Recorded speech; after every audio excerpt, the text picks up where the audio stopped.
una de las propiedades que vamos a probar es que efectivamente el kernel de F es un subgrupo de G.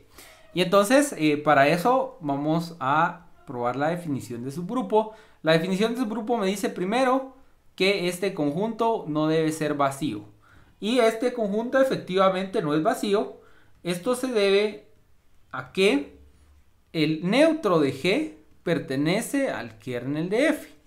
Y esto es porque al aplicarle el F al neutro de G, obtenemos el neutro de H.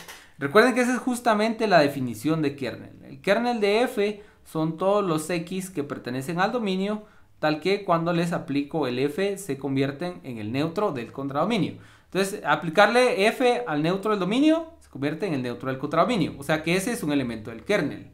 Ahora, segundo, si nosotros tomamos dos elementos X y Y del dominio, tal que estos pertenecen al subgrupo, que en este caso es el kernel de F, entonces lo que debo probar es que F, más bien, que X operado Y inverso también pertenece a mi supuesto subgrupo, que es el kernel. Entonces aquí lo vamos a probar. Entonces, lo que yo necesito probar para saber que algo pertenece al kernel es que cuando yo le aplique el F, esto se convierta en el neutro. Pero por propiedad de homomorfismo, esto es F de X operado F de Y inverso. Ahora, nosotros probamos que cuando le aplicamos F a Y inverso, obtenemos el inverso de la imagen, que sería esto que está acá. Pero ahora nosotros usamos el hecho de que X y Y ambos pertenecen al kernel. Entonces, si X pertenece al kernel, eso quiere decir que F de X es el neutro.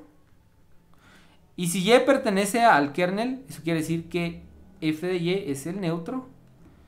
Y el inverso del neutro es el mismo neutro.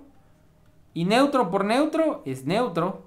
Así que yo acabo de probar que X operado Y inverso efectivamente pertenece al kernel. Entonces, como ya probé las dos propiedades que definen un subgrupo, yo puedo decir que este kernel es un subgrupo